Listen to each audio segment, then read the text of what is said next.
Podcasting out of Alliance Wrestling Studios, pontificating on pro wrestling, the innovator of Talk NWA, he is J. Cal! Alright guys, this is your boy J. Cal. We are here live on twitch.tv/the Alliance blog. This is a special podcast. We're doing an interview with a good friend of mine, and I'll be perfectly honest, I'm going to be a little biased. I'm going to tell you that she's the best because I genuinely believe it, and if you don't like that, then go kick rocks, because with me today is somebody that I have a metric shit ton of respect for, someone who's been on the independent Southern California wrestling scene for quite some time.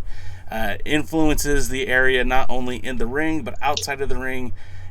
Basically is a jack of all trades, and when she's not out in the ring, she's out enjoying nature and listening to Lana Del Rey. And I'm talking about none other than my girl here, Raze. Raze, welcome to the podcast. How are you today? I'm great. It's a really, really nice day out here today. Thank you. How are you? I'm doing all right. It's been a little crazy out here. We've been having these heat waves, and it's like I don't really want to go outside. I'd rather just stay in, but I see you, and I'm living vicariously through you, out in the water, out at the beach. I mean, life is good, no? Life is always good when you can get out to the beach and get into water, get into nature, just get out and do something. But man, it's been humid lately. You're right, it's been hot and humid. It's like the South.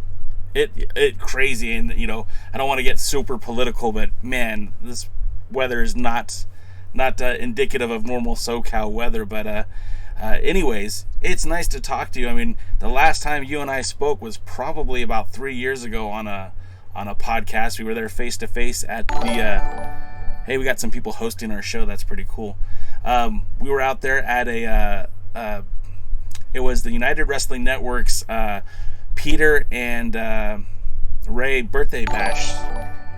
And that was pretty cool that we got to hang out together and talk, and we were talking about wrestling as a brand, and you were giving the viewers some details on how you brand, how you were passing out cards that had your information on it. How has your brand been growing since then, and how has business been for Raze? Wow. So the brand was growing and growing as you do as a wrestler. You're always marketing yourself and pushing yourself, your brand, because you are your product. And everything was going really well, and I hate to say this, up until the pandemic. Right. And then everything just kind of came to the crashing halt that we all know, that we all lived through. So during that time, so obviously all the wrestling here in Southern California stopped. So I needed to figure out what I was going to do next. Like, what's my next move? I can't wrestle. This was my job. I got to find a way to still do something, be active, a way to also keep pushing myself and my brand and who I am, to almost in a way not be forgotten from the face of the internet or wrestling or whatever. So I always said when I couldn't wrestle anymore, I was going to go surfing. So I took up surfing, and that went, and then I started bodyboarding again, because I actually grew up bodyboarding. I grew up on the beaches around here in the 805. So I went back to that, and I just started throwing out surfing content and bodyboarding content. And, I traveled. I went to Costa Rica. I surfed in Costa Rica, and I just took pictures, videos, and documented so much stuff that it is starting to influence who I am and my brand. So there is an evolution going on right now when it comes to the brand, and who I am and where I'm going. And as wrestling picks up more, I hope to be able to show the audience and the fans more of that as well. So I did a little traveling during the pandemic too. Tell me about your adventures getting out to, it was Costa Rica, right? Yeah. Tell me about how that was, and how different the way that they took care of COVID in Costa Rica. I was in Mexico. I went to Cabo. And it felt like they really took it serious, and the masks were in effect, and they literally had cleaning product on the floor. So when you walked in a building, your shoes were getting cleaned when you walked in. And I was like, wow, we don't even do that here in America. how was your experience in Costa Rica? So it was a spur of the minute trip, literally days before New Year's Eve. I was talking to a friend of mine, and my brother was going to Costa Rica, and I wanted to go with him, but he didn't want me to be the only girl on the trip, so I needed to find someone to go with me. And I was talking to my friend. I was like, "Hey, you want to go to Costa Rica?" And she's like, "Don't play with me." I was like, "No, really? Do you want to go?" And she agreed. So, here we are 10 days later, hopping a flight to Costa Rica. But when we got there, it was completely different than the United States, honestly, and completely different from what it sounds like the experience you had. When we got there, no masks, besides in the airport. Okay. No masks anywhere else. We stayed in Playa Grande, and at that given point in Playa Grande, there was like 2 COVID cases. That was it. Wow. Like, that's all they had. So when we got to travel around Playa Grande, Tamarindo, and all these places, it was just walking around, people, no masks. Back then, they hardly got touched by COVID at all. I think they were saying for all of Costa Rica, there was less than 1,000 cases. So it was like nothing over there. Just a good time and hanging out with friends, catching waves, almost drowning, but hey, that happened. Well, drowning's not good for anybody. That doesn't help your life expectancy.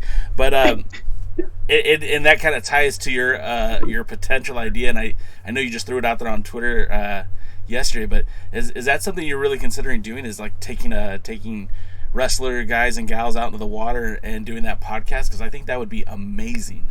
Yeah, so a video cast, like, when I started bodyboarding, I was down in, I went down to San Diego a lot to see B-Boy and all of the people down at Level Up, and I got Lola, B-Boy's wife, to start bodyboarding with me, and then I got B-Boy to go back bodyboarding, then I got this person, like, I took so many wrestlers out in the water that summer, the summer of 2020 during the pandemic. I actually thought about it then, and since then, like, one of the things, like, when Kimberly came over, she's like, I really want to go, like, I want to go bodyboarding or surfing, and a lot of people, they see that and they're like, yeah, I want to go. I'm like, why don't I just do a video? Like, I have GoPros, I have water cameras, like, I could just do videos of me taking people out into the water, I won't let them drown. I'm just like, shoot them, like, their experience if they've never been bodyboarding, if they have been, or surfing or whatever. And then when we're out there, when you're in the water, you have so much time to just float and talk too. So there's the potential to, like, get them talking while they're in the water as well. So I thought that'd be something fun. I want to do it. I want to test it. I think it's a dope idea because you're really kind of breaking 2 or 3 walls there, right? Like, you're putting wrestlers in an environment they're not used to. There's the natural beauty of the ocean, the beach, just the tranquility of being outside, and you really would get a different person on a board as opposed to sitting in front of a computer screen or even at a wrestling show. So I really think I'm all for it. I think you should do it. If you need any help, let me know. I think it's a great idea. Yeah, I had a good response when I put that out there on Twitter last night. So, and I already had people, like, they're like, yeah, I want to do it. So I don't know. Maybe if I could get Darwin Finch to test it. Like, hey, Darwin, come visit me. Let's go. There you go. And Darwin, somebody who's been around the SoCal scene, I just made friends with him on Twitter yesterday. He's a product of the Santino Brothers Wrestling Academy, and that's a place that's near and dear to your heart. You've been through the system, and now you're helping out the school, both in multiple facets. Let's talk about Santino's. Let's talk about the work that you're putting in there. Now, first, I know. I mean, you've probably told this story 100 times, maybe even more than that, on how you got into wrestling. I know you started off managing Tyler Bateman and Violence Unlimited, and then you guys got to Santino's, and you decided to become more of a active wrestler. Let's talk a little bit about the transition from becoming a manager into a pro wrestler, and how hard it was, or how easy it was for you. For me, it was super easy. It seemed like a natural progression of what was going to happen. I knew I had wanted to wrestle, but the way I came into the business as first a photographer, then a manager, and then it was always an end goal. I got there in a lot longer time than it takes the average person, because I spent 5 years on the road, like traveling all these places, learning on the road as a manager before I even went to Santino Brothers. But when I got there, 2013. It was the same year I was starting grad school at USC.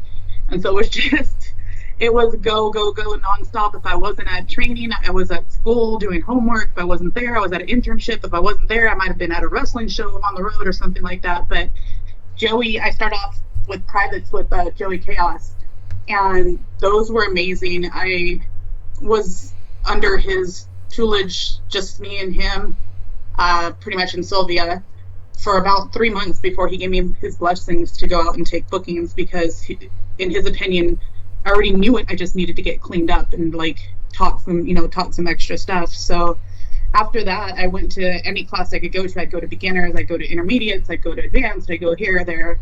But it's been really nice having that home there with Santino Brothers, and into growing to doing shows, to actually producing a show, producing Up All Night for Santino Brothers, which we're starting to get back to now post-pandemic. We had a really great year. The first year was really great, and then obviously the shutdown. So we're getting back to dry runs and hopefully back to doing the actual show really soon here.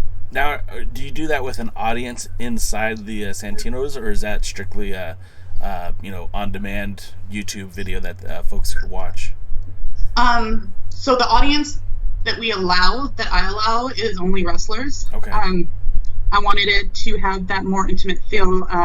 Also, there's something that happens when you put wrestlers in to perform in front of other wrestlers. I don't know if it's more freeing or if it's more comfortable, but the things I've seen them do at Up All Night and the matches I've seen them have been like amazing. I'm not sure that particular match would have happened if this was out in front of like a fan-based audience rather than in front of your own peers, which are pushing you and they're like, hey, yeah, hit him harder, blah, blah, blah, blah, blah. You feel that energy, but it's coming from your peers. So it's like, it's a little more pressure, but it seems like it's a whole lot more fun and more relaxed as well. Now, how did you get into the actual production side? I mean, it's not like it's not like you just get thrusted into that and you're like, okay, now I know how to produce a show. I mean, what were the steps that were involved that got you into that process, that got you into producing and directing a show? Back when I was wrestling, I actually took some jobs a couple of times to help book shows, to help run the back, run the locker room and stuff like that. Nobody actually knew at those times that I was in these roles, but I was doing it like very quietly, helping write for this company, helping do booking for this company, But when it came down to Up All Night, me and Tyler Bateman had talked about the idea of doing like a student-based show for students, with workers. It's the old Beyond model that they had. It's essentially the same thing. I wanted to give opportunities for people that can't really have this match or not getting certain matches on the indies, and to give up-and-comers like somewhere to get your feet wet. So I pitched it to Joey one day, and he's like, yeah, sure. And I'm like, oh crap, now I gotta figure out how to put this all together. But honestly, Joey and the Santinos took care of so much, because we have our own production people, we have our own lighting people, we have our own audio, we have this and that, and we have the advocates class that teaches people to do all these things. So that part was taken care of, and so essentially I got to concentrate on the booking, the stories, writing out skits, long-term stories, and then on the night of actually running the show. So it's a lot. There's a lot of help. So it wasn't terrible. I was scared, but it wasn't terrible. Well, I mean, and you guys started, that was in 2019, correct? Yeah, we started in 2019, and our last show, we did a tournament called Survive the Night, and that was the last show. Like, literally, the shutdown happened like 2 weeks later. And then that just, obviously, with everything else, got put on hiatus until further notice. But you said you are coming back. I know that you guys have been working on some stuff already, trying to get the ball back rolling. When is your premiere date? When will you guys officially be back on YouTube so our audience can watch your product? I think we're shooting for the beginning of September. but don't quote me specifically. But I'm pretty sure it's sometime in September, and it'll be on the Santino Brothers YouTube page, of course.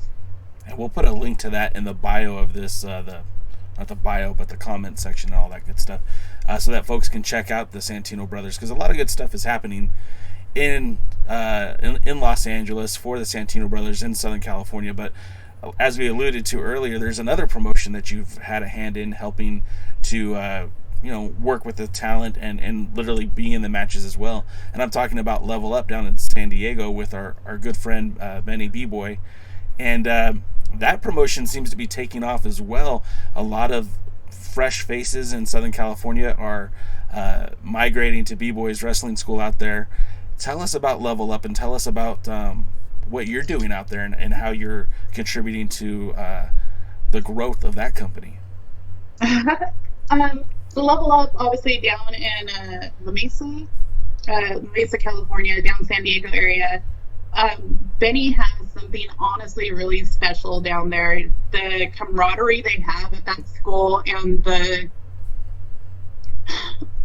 willingness to push and promote others, from students to other students, is tremendous. Like, everybody sees that, sometimes if someone's excelling, you get those cat eyes or the daggers shot at you. But honestly, when I go down there and I see people, retweeting someone else's matches, or putting their, classmates over, like, that stuff, that warms my heart. And they have a whole lot of it there down at a Level Up. The training is impeccable, and obviously you have someone like B-Boy who's in there that knows so much and helps out so much. They also have trainers like Hunter, Michael Hopkins, Jordan Cruz. They have a nice staff there. But for me, on my end, I'm just getting to, because I'm down there a lot and I'm around the school and I'm around the people, I've been fortunate enough to be able to help some of their up-and-coming wrestlers be able to wrestle them. One girl in particular who I absolutely adore, Savannah Stone, she just came in last year from St. Louis, her and Brady, and they've been tremendous, like, talents. And getting to work with Savannah, because she never really had a female mentor out there, so getting to work with her here and try to get her situated in Southern California has been great. And honestly, everybody down there is so nice. They're so nice, and it's just, they do so much because they have the Level Up shows, and then they have the Canna Pro shows. They're here, they're there, and it's just, I don't even know.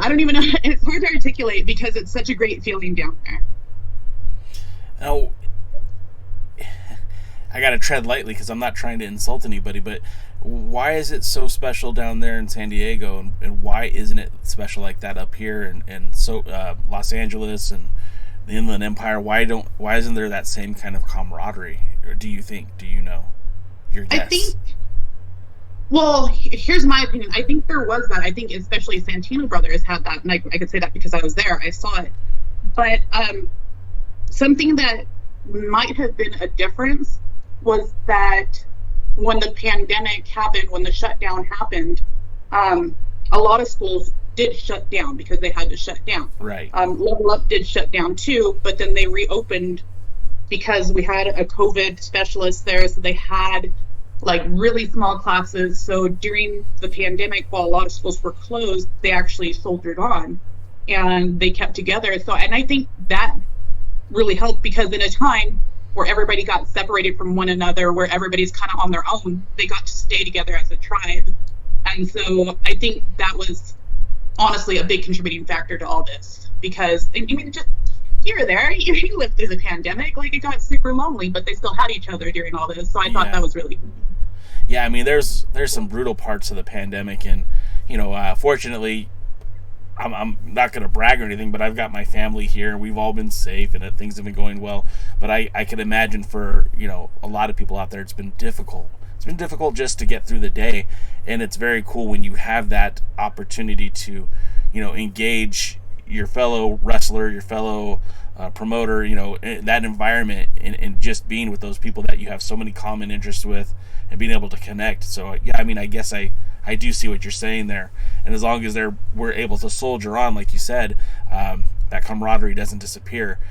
So do you think that kind of energy will resurface up here in I say up here, but I mean out there in Los Angeles, back when Santino's gets back to it, and in the other places in Southern California? Do you think we're going to see like an era of good feelings and perhaps maybe more wrestling promotions working together?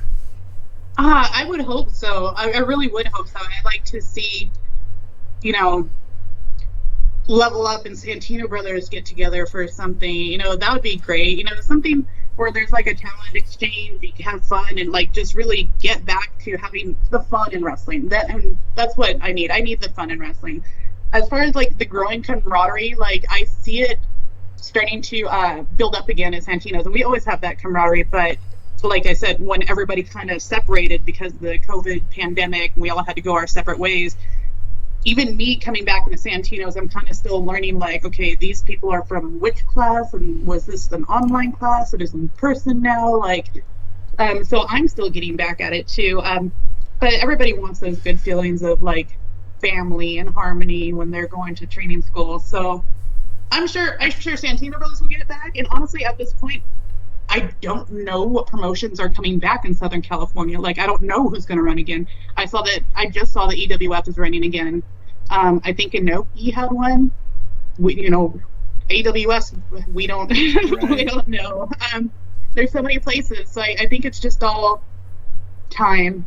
I think the world, people, and wrestling, we're all healing from this. Yeah, and the scary thing is it's still not, we're not even out of the woods yet. It's not like it's all clear, and, we're still requesting people to be cautious, still requesting people to wear masks when they're indoors, and again, just having a little bit of common sense, too, when it comes to social gatherings and just not putting yourself as a liability, or fans or anybody that would come to a wrestling show. You still got to be smart about it, and that's going to be a long process, so it won't be easy for a lot of wrestling promotions to just come back. And I don't think we're going to go through any more shutdowns in the state, but I also don't feel like it's going to be easy to put on any kind of event, regardless of. I just saw that the Glass House, where the new bar raising the bar wrestling promotion, they've instituted that the Glass House is demanding that there be either vaccination cards or proof of a COVID test within 72 hours of their shows in order to attend. So I imagine that's going to be pretty similar all throughout Los Angeles County, and I would imagine, Orange County and San Diego County would probably follow suit as well. But let's change gears a little bit. The pandemic is depressing enough to talk about. There's a lot of fun stuff talking about. Now, actually, Steve from SoCal Uncensored is watching, and he sent a question over in the comments section, and it's something that I think you of all people, I think, would have some insight to. We've had some pretty awesome talents come from Southern California, especially when we talk about Santino Brothers. So many talents from that school have literally been in the big companies. I mean, up until recently, had Jake Atlas in the WWE. We had Brody King still working for for Ring of Honor and for New Japan Strong. Same thing with Tyler Bateman, also I keep saying UPW. I don't know where that's coming from. Working for Ring of Honor and New Japan Strong. Heather Monroe, like yourself, has been pretty much all over the country. And Steve asked a question that I think would resonate with you. Southern California has been far less successful at producing women wrestlers than men historically, especially when you look at it just by the wrestlers who've ended with contracts in major promotions. Why do you think that is? So let's go over. We've had what? Candice LeRae. Yes. Melina. Melina, yeah. Kong, yes. Yeah, absolutely. Who else? Shelly Martinez. Yeah. We've had our share. Not that we haven't, but he's not wrong. It's you could even probably say Victoria as well. Yeah, and it's just fewer and far between, and maybe that's just because there is a serious lack of female wrestlers in Southern California. especially when you go like to the mid states. You go to the mid states, you know, you're going to find more female wrestlers than you do here in Southern California. And I always say at any given point, we have like 6 to 8 female wrestlers between SoCal, Arizona, and Nevada. Like, yeah, there's not a lot of us, and a lot of times, I feel like women are seriously underutilized in Southern California as well. Even when we have more girls here, it's still it's hard to bring one named female from the East Coast all the way over here just to wrestle like one of us. Like, it's money, and I just think a lot of promotions don't know how to handle intergender wrestling too to help promote the females. Like, and a lot of places just don't. They just don't want intergender wrestling, and that's fine. But it's few and far between for promotions, I think, that just push females in general. And I don't know if it's because of the lack of us, or I don't know. Now I'm gonna try to pop Steve here, and if Greg Sugimura is watching, I'm gonna try to pop him too. In early 2000, you know, Southern California had this obsession almost with like Joshi wrestling promotions, and we actually had talent from Arizon, I think I'm saying that right, come to the United States and wrestle. I mean, there were girls like Bionic J, and I believe, oh gosh, I want to say, well, I'll just go with Bionic J. I know she was out here, and then you know, in the past we've had oh, Steve said Gammy. Yeah, I missed that one, Gammy. And then we also had you know, most recently we had girls show up from Stardom here and do co-promoted shows with like AWS and EWF. Did you feel like at least recently when the Joshi promotions came out here to Southern California, do you feel like that helped the area, or did it just was it just in through one ear out the other for women's wrestling? Kind of in through one ear out the other, like, but that would be because it was like a one show. It was a one-off. Like, it wasn't like they came out here like the way New Japan is and set up shop for a little bit. I mean, could you imagine what would happen if they set up shop out here in Southern California? You'd have the girls from Washington, Oregon, NorCal, SoCal. Like, you'd be dumb not to go to that school for a while, you know? Right. So it might have been more of an in one ear out the other, but I think it was still good regardless, because, you know, you had even places like Sabotage that brought in some of the, you know, Joshis.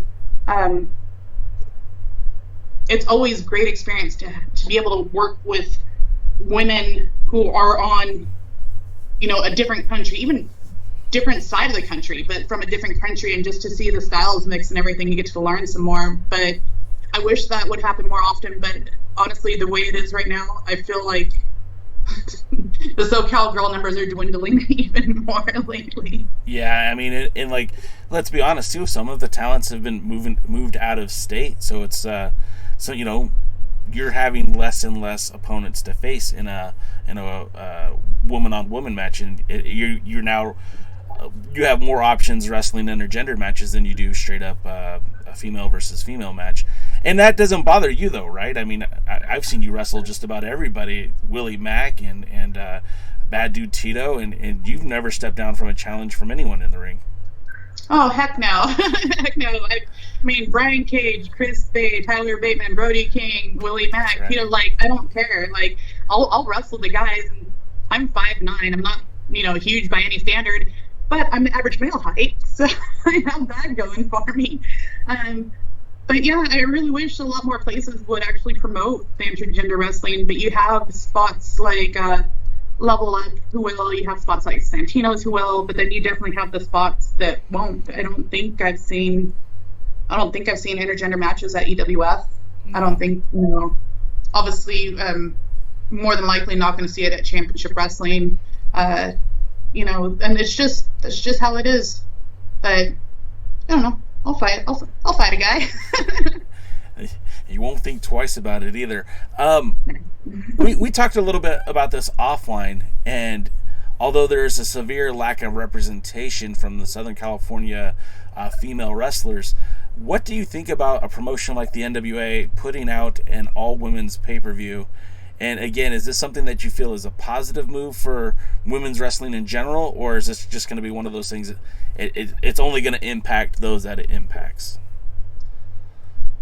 I think it I think it could be a positive move if it wasn't just a one-off. And that's why I feel like when we're talking about even the Joshis coming here, like it could be very positive, but if it's just a one-off, it's just a one-off. And I mean, hopefully this all-female pay-per-view will lead to maybe more all-female pay-per-views, maybe just more all-female like shows in general. But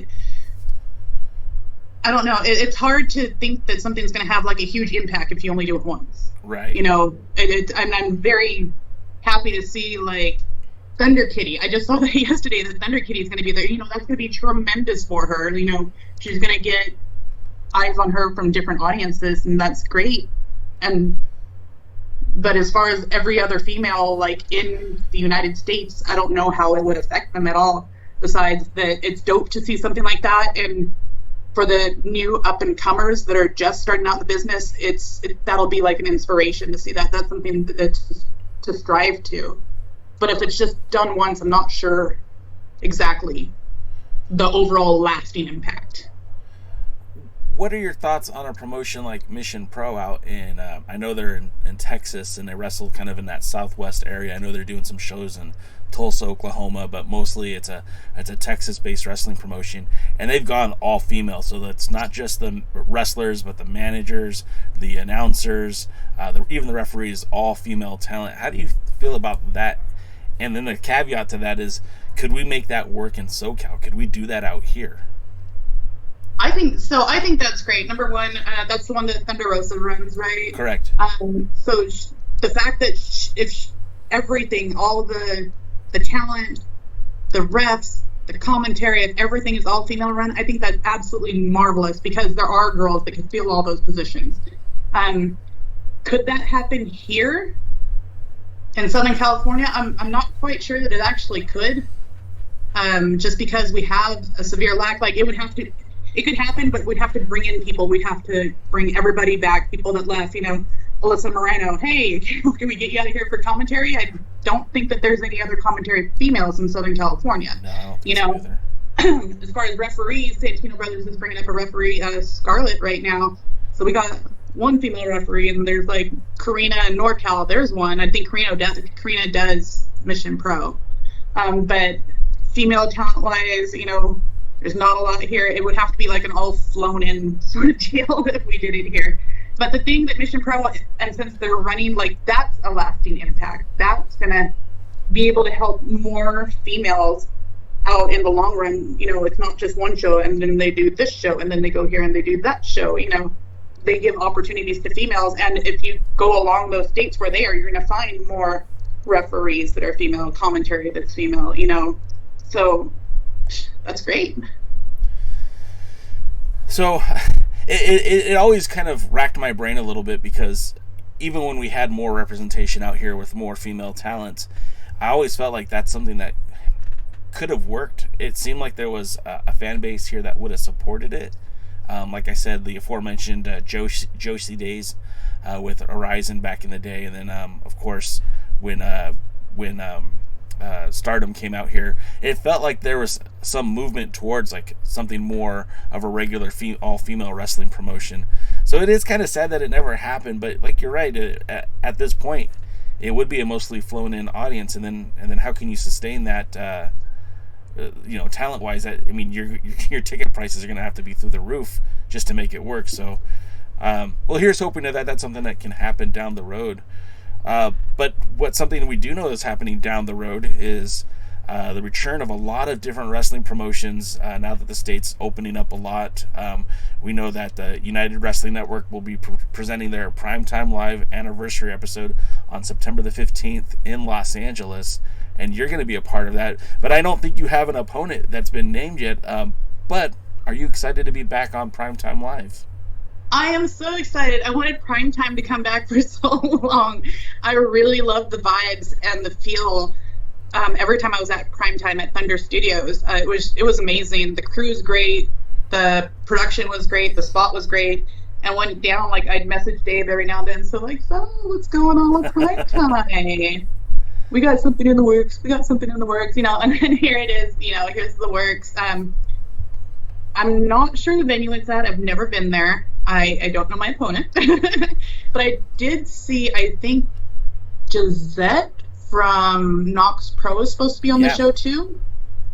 So maybe that's my opponent. And it's kind of funny. I don't know if you remember this. You and I talked months ago offline, and I said, oh yeah, this is actually probably 2018. I saw her wrestle at the Paris State Fairgrounds with the Knox Pro. They did this whole wrestling thing, and she had an intergender match, and I thought, wow, she's pretty good. And you said, show me the match. And I was like, okay, here you go. I don't remember exactly what you thought, but I thought she was pretty good. I think she could handle herself in the ring, and I, for one, would be interested in seeing a match between you two. It's kind of this weird dichotomy in SoCal.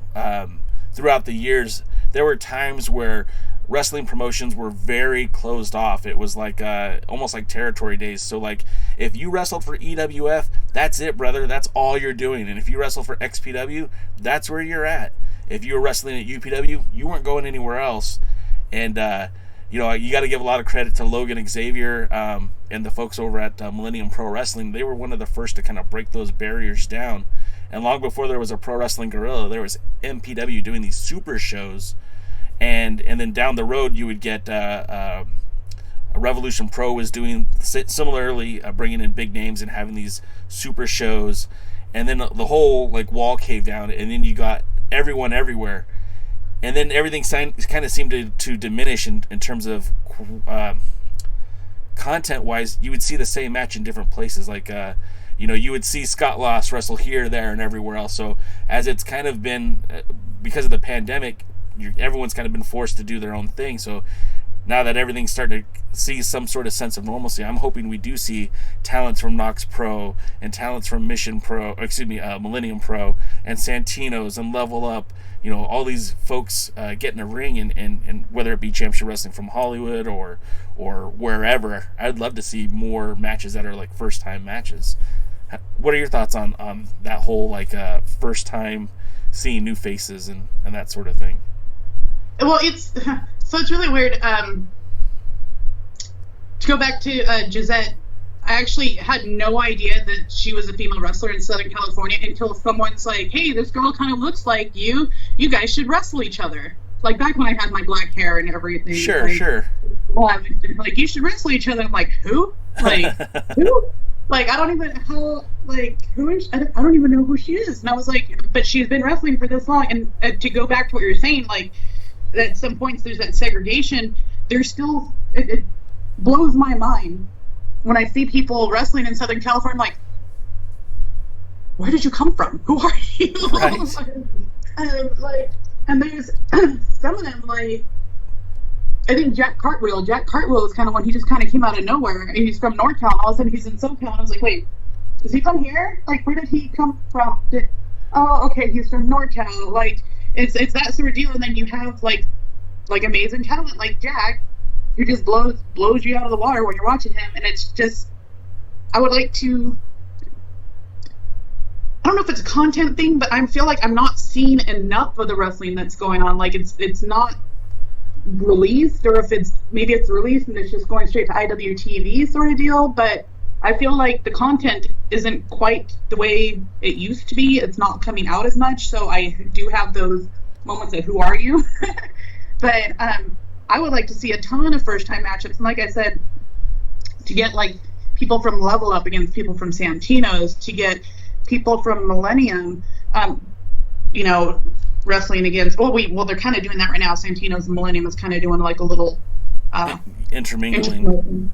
Yeah, intermingling right now. So I'd love to see more of that. Like, definitely see more of that. I love the whole invasion angles too. Like, you know, come over to our house. Hey, what's going on? Oh, right. We're gonna go to your house next. You know, that sort of deal. I love that stuff. So I want to see that more. I caught that vibe when B-Boy wrestled Joey at the AWS, and you were there. You were part of the Santino Strong, and it was just like that whole like rival gang feel, like that very NWS feel. Like the curtain drops, and it's just like, I mean, there were probably 10 of you, but it felt like hundreds of Santinos just ready to go. And it's like, you know, AWS doesn't have that kind of a posse, and B-Boy was there, and that was a really good moment in SoCal, like I guess that could have been a defining moment. I wish more people had eyeballs on that, because that was such a fun little series. And then the match itself was really, really good, but that build to it and the whole Santino invasion was just something that was really fun. Something I would like to see a heck of a lot more of, for sure. That one got match of the year, if I'm correct. That one got match of the year, and I remember specifically. And there wasn't 10 of us; there was like 35 of us up there. Okay, like I said, it felt like hundreds. It felt like hundreds. I'm just saying. There was a bunch of us. I mean, there was enough of us to circle around the ring and still have people like to go. And we all went, and they opened the curtain, and we're all up there. Yeah, and that was great. That's kind of like how Santino's runs. It's like, people used to call us a gang, and then at some given point, we're not a gang anymore. We're kind of an army. But yeah, legit. I love that sort of things, and I would love to see more of that, and see people like veterans like Joey and B-Boy go at it, and you got all the students watching like, holy crap, these are our mentors. What's going to happen? I want to see more of that. I'd love to see more of that. Let's make more of this happen. Let's do it. Well, and now B-Boy can be surrounded by an entire class of Level Up, so it would be and then you would have to sit there on the sidelines and figure out which side you wanted to be on, because you're loyal to both. So, I mean, there's a whole story that can be told here. Santino's is my home. They grew me, they bred me, so I have to go with Santino's tough. Now, we were talking again offline, and I forgot. And I guess that sounds messed up, but you're still the AWS Women's Champion. We don't know when AWS is going to come back, but we know that PCW-Ultra is coming back very, very soon. And you have a challenge already for your Women's Championship. Now, I know they did resetting the timeline a little bit, because they didn't want to count days while we were in COVID to your reign, which I think is classy, because being a fan of the NWA like I am, they just kept that counter running on their champion, and it feels very inflated and artificial to me. So I'm kind of, you know me, and it's hard for me to say anything good about Joseph Kabibo, but I'm doing my best, because he's really putting out a great product with PCW-Ultra. He's certainly got a knack for talent, because he's got such an amazing roster for PCW-Ultra, and believe it or not, I kind of want to buy a ticket to PCW-Ultra. Tell me about the show, the experience. Tell me about what you're looking forward to, and tell us a little bit about your opponent, Vivian. So when I actually started there, I ran in at the end of a match between Sumi Sakai and Viva, and then I went and kicked Viva out and beat up Sumi and revealed who I was, and that was like my first anything with them. After that, I had my match against Sumi, where I won the title. That promotion is absolutely insane. The talent that was in the back to walk there, it's Homicide, it was Kingston, it was, Hammerstone, it's all these, great wrestlers, in my opinion, great wrestlers. To be able to have them there, to get feedback from them from my match afterwards, too, it's tremendous. And then the crowd. Oh my God, the crowd. Like the pictures you can't fake, where it's just a bunch of little heads and, the rings in the center, you see a crowd full of little heads. It's tremendous. I would be amiss if I did not say that I miss it, and I absolutely miss it. I was going to say, Joseph, he definitely has a knack for talent. I'm looking forward to a lot of the next matches. Like, I think it was Hammerstone and Dickinson. Yeah, for sure. Supposed to be one. Like, that's gonna be great. And then they have the junior heavyweight sort of deal going on too. So I'm excited. I'm excited for the whole thing. And honestly, them taking time off of my title reign, like the time off, I think that was absolutely classy too. I was even saying online, I was like, do I even count this last year of wrestling as towards my wrestling career? I hardly wrestled. I mean, I wrestled, but I hardly wrestled. Do I count it? I don't want to be one of those people that counts things. It's really hard, because it's like, everything was shut down. So it's like, if you did have a match or two, it's not the same like when you're wrestling, every other weekend or more. but you still don't want to discount what you've done and what you've did and where you've been, so you kind of have to take it all with a grain of salt. But I thought that was a real class move, just like you did. And like I said, I have to tip my hat to what PCW-Ultra does. I mean, they're using talents locally, but they're bringing in talents from across the country. I mean, and one of the other things I do want to give them a compliment for is bringing in some of the legends to just be at the show. And that vibe that you get when, I mean, if Terry Funk is watching your match or Kevin Sullivan's there watching your match, I mean, that says something. And if you hear any bit of critiquing, criticism, or praise, I mean, that's like invaluable. So I think that's really, really cool, that something that the Sheik does that I do have to give him credit for. And it's the people who are watching this right now who've heard me talk about the Sheik. I'm not his biggest fan. He's not my biggest fan either. But I have to tip my cap to him. I have to give him respect that they're doing things the right way. And I feel like that's pretty cool for SoCal to have that promotion. Not just the talents, but the fans too, to have that opportunity to again embrace those legends, but also bring in some high caliber talent while showcasing some of the best SoCal talents too. Yeah, it's cool, like, to meet Kevin Sullivan, to meet all these people from PCW. There is another promotion that I work for, Wildcat Wrestling, out in Louisiana. Luke Hawks does a really good job at bringing in, like, the Ted DiBiase, ODB, like a bunch of, legend status people as well. And it's funny that you bring that up, because about them watching and see if you get a critique or, a praise or a critique or, whatever. There was an issue that I had when it came to wrestling that I could not fix. And it wasn't until ODB told me something about it, and then right after that, Teddy Long said, like, at the same show, Teddy Long said the same thing she did, and then it just finally, like, did that last little click, like, okay, like, I really need to fix this, and I get it now. Like, I don't know if they articulated it different, but it just, something clicked when I heard it from, I don't know, maybe it's because I heard it from them, sort of deal, but... So let's get to international Raze, the Women of Mystery. I mean, you're not just a California wrestler. I really feel like you're bigger than that. You've had opportunities to wrestle in Colorado. You've had opportunities to wrestle in Louisiana. I know Memphis was in the works, but there were some hiccups with travel. Are you heading back to Memphis? When, and if so, when? Heading to Memphis, I should say. I am supposed to go to Memphis in November. But we'll see. Everything is, I feel like anytime I say something with wrestling right now, but we'll see. Like, sure. I was supposed to go to Texas next month, but that got canceled because of their coronavirus spike. So everything is a but we'll see. But yeah, I've been really blessed to travel a lot of states, Mexico once. But we'll see. Well, so what's next for you then? I mean, obviously we talked about PCW-Ultra, that's coming up. We've got the United Wrestling Network Primetime Live non-televised event, that's coming up. We know we didn't really specify, but Championship Wrestling from Hollywood is supposed to be starting to film at the Commerce Casino later in September. So there's something spinning out here for you in SoCal, but what are you looking forward to the most? What's on the horizon for you? Honestly, I'm kind of looking forward to that video podcast, taking people to the water. That's awesome. I again, let me know what I can do to help, because I think that's brilliant. I think that'll be over.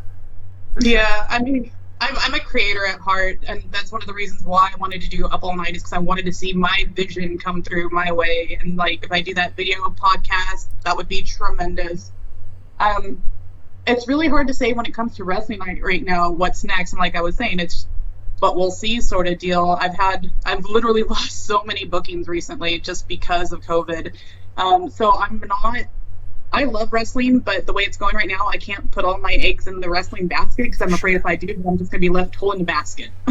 Yeah. So I'm just on my own. I'm looking for my creative outlets, maybe that video podcast, and getting out into the water, getting back to doing everything that I love, that keeps me alive, and just living every day and going out and doing something. I'm going skydiving, for crying out loud. Like,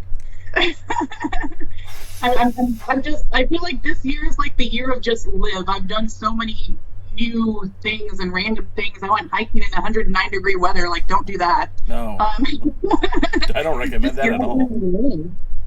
Just get out there and live. I think people, get out of your house. I know we're in a pandemic, but get out of your house, get out to nature. If you catch coronavirus from a bird, well, it was I couldn't even tell you. In the chats, our good friend Lamb, who runs the Championship Wrestling from Hollywood News Instagram and Twitter page, he says, Ruby Raze for Atlanta. Has there been any discussion about you potentially jumping on a plane, going transcontinental and wrestling in Atlanta, or is it something that is something would you want to do if the opportunity was presented? I love Atlanta. I've only been there twice, but I would definitely love to go out there. I mean, feasibly, I'd like to work for every setup where championship is. So here, Memphis, Atlanta. I know that there's a Gulf Coast. I don't know if they actually film out there, but if they do, I want to go there. I really enjoy wrestling for the United Wrestling Network and all their promotions between Primetime and Championship. Like, I really do like that company. I mean, they do some very cool things, and being on TV, I mean, you can kick around the ratings, you can kick around that sort of thing, but the fact of the matter is that you're on TV, on a semi-regular basis for Championship Wrestling from Hollywood. I mean, that's kind of cool. I mean, you could literally show your family, like, hey, this is what I do. I am a professional wrestler. You never have to go to a show, but here I am on TV. Welcome. Yeah, I mean, and honestly, like, you have that, and I just I really like working for good people, and like Nick Bonanno, Dave, like, no one's ever done me harm. Nick is such a great person. Obviously Nick runs Championship now. Yeah. He's an amazing person. Everybody they have there, Shane Tellian from camera, to Justin on photography, like, everybody's great. And I honestly, that's a huge thing for me, is working with good people. Like, you could give me an amazing promotion that has like a ton of ratings and stuff like that, but if everybody there is kind of a dick, I don't want to deal with that. I don't need that in my life. I completely agree. I was fortunate enough to travel with Dave and company when we went to China, so I got to spend some time with Logan. I got to spend some time with Nick, and great dudes. Definitely enjoy those guys. And I'm so happy to see the success in the maturation of Hollywood. Dave's been around for 20 years. I don't think people realize that, not just Hollywood, but I mean, he was doing UPW, XPW, the stuff, the early New Japan in the USA stuff. And now it's funny, he's still producing New Japan in the USA stuff. So it's kind of like it's come all full circle. But, I mean, that's pretty cool for you to say. I mean, as a talent who, you're just, for most talents, they're just looking for that next booking, but the fact that you look for the good to work with the good, I think that speaks volume about your character as well as the people that you work for. We're going to wrap this up here because we're coming up on an hour here, so I do appreciate you taking your time to speak to me today. Let's put in some cheap plugs for Raze. Where can folks get t-shirts, 8x10s? How can they follow you on social media? Let's put Raze over right now. How can we follow you? So you can follow me on any social media under the name Razor Pops. That's RAZERPOPS. I'm working, my website got all junked up, so I'm working on getting that back together this week. As far as t-shirts, shirts, and stuff like that, I had a run and everything sold out before I even got to put it online for sale. So I'm going to have to make some new stuff. Hopefully I'll have it all done by PCW. And I should be good. Just find me, Razor Pops. And that's a great problem to have, selling out of your merch before you can get it online. That's definitely a good problem to have. Now, the last question I'm going to ask you is soundtrack, because Steve put this out there on Twitter the other day. What are you listening to when you're driving down PCH, when you're going to San Diego to go surf, or when you're going to the wrestling show at Level Up? What are you listening to? I think they call it Howley Reggae, which is like Pepper, Revolution, Sublime with Rome, Gotcha. Dirty Heads. Like, it's a lot of like kind of reggae-ish, Scottish, Howley Reggae. No Lana Del Rey. I literally put Lana Del Rey down. I thought for sure that was going to be on there. I kind of stopped listening to her for a little bit because her next album or her next songs that were coming out were all kind of like, So I was like, I'll get back to her again, just not right now. It's just I'm living the feel good vibes lately and that reggae and all that. Little Bob Marley. That's awesome. Yeah. That's awesome. I when we went to Jamaica, that's all I would listen to is Bob Marley, like the whole time. Like I gotta have that vibe. I gotta be feeling it. Yeah. But, well, that's gonna wrap it up for us. Again, Raze, thank you so much for being a part of this special podcast. I don't have a name for it yet. I think it's just gonna be called The Interviews. But you're the first one, and I hope, again, wish you nothing but success. I can't wait to see what the future has in store for you. Can't wait to see you defend that title in PCW-Ultra. And, of course, can't wait to see you in Memphis and further these Hollywood tapings and all that good stuff. So nothing but positive vibes for you, my friend, and thank you again. Thank you so much. All right, guys. Thanks again, and we'll talk soon, Raze. You have a good one. Yes, sir. All right, guys. That'll